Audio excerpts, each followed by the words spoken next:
Bitcoin and Ethereum, two of the biggest names in crypto, but they serve very different purposes. If you're confused on which one actually matters, let's break it down 10 minutes or less. Let's get into it. All right, let's start with the basics. What are they and what do they solve? We'll start with Bitcoin. Bitcoin is viewed as digital gold, originally launched in 2009 to combat a broken financial system and hyperinflation, essentially the printing of money. Fixed supply. There can only ever be 21 million bitcoins in existence. Currently, there's not 21 million in the circulating supply, but the maximum of bitcoins that can exist in time is 21 million. Next, it's decentralized and secure. There's not one single point of control within the network. Lastly, it's seen as a store of value and borderless money. You oftentimes hear Bitcoin be called hard money. That's because it's fixed supply and other attributes. Now, let's juxtapose that with Ethereum. Ethereum is viewed as the global supercomputer. It was originally launched in 2015 by Vitalik and some other co founders with the hope of adding functionality and versatility to the blockchain. Well, how do you do that? You do that with smart contracts. Smart contracts are essentially programmable money, programmable value. It's code that automatically executes agreements and transactions. So instead of you having to send someone else money, you can program that transaction into the blockchain. Now, that enables a lot of different things like decentralized finance, NFTs, and a layer of ownership. Most often use cases for Ethereum and other L1s are decentralized applications and financial tools. You'll see there's a lot of potential with bringing traditional rails onto the blockchain using Ethereum. All right, let's take a look at how they work. Take a deeper look at it. We'll start with Bitcoin. How does Bitcoin work? So, Bitcoin operates off proof of work, often written as POW or proof of work. Bitcoin uses miners to validate transactions and secure the network.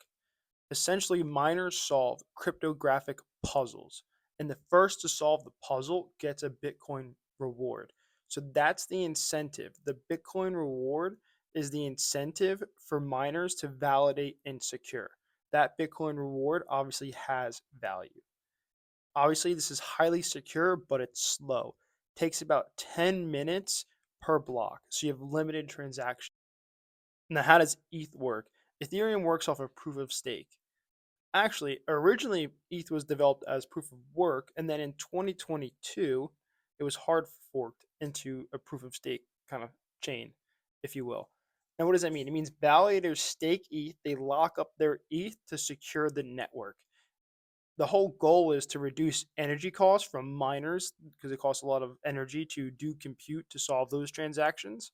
And it also increases transaction throughput. So you'll have more transactions, you'll be faster than proof of work. Now let's take a look at the transaction process. So in Bitcoin, transactions, TXSs, transactions, go into a block. Miners then compete to verify that block.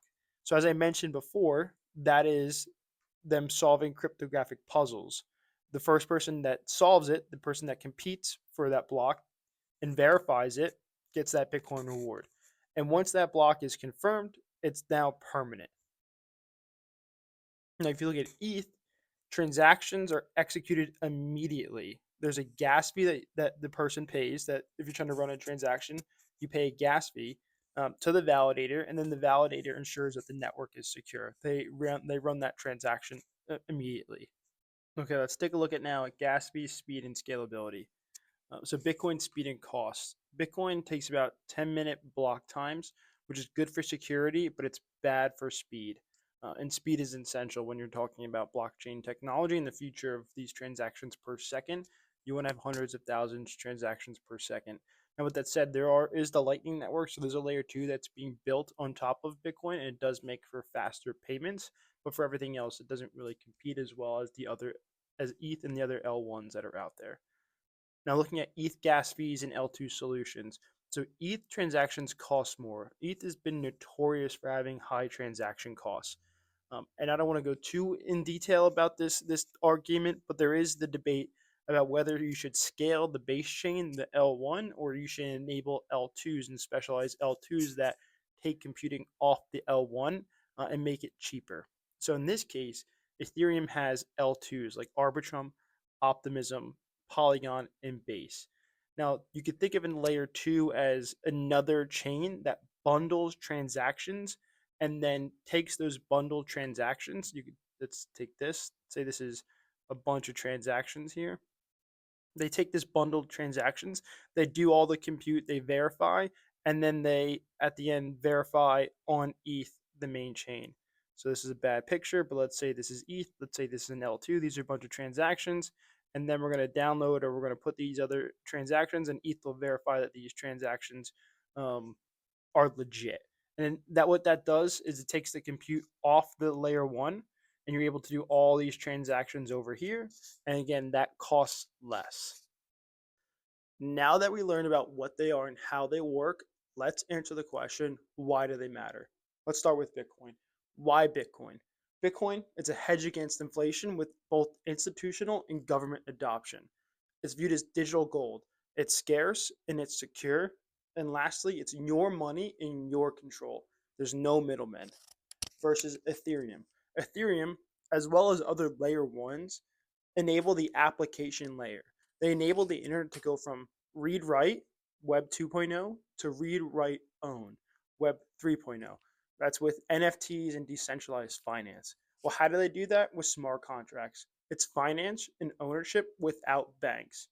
And lastly, with Ethereum in particular, as a part of each transaction, there's a small amount of ETH that is burned. So over the course of, let's say, a year, if more ETH is burned through the amount of transactions than is issued, the total ETH supply is deflationary. So let's answer the question. Which one should you care about more, Bitcoin or ETH? Well, it's actually a trick question because they both matter. They both have different reasons for being valuable. Bitcoin, money 2.0. It's hard money, it's borderless transactions. Ethereum, it's programmable value, it's smart contracts, it's decentralized finance, it's digital ownership. There's a future where they both exist because they both serve different purposes.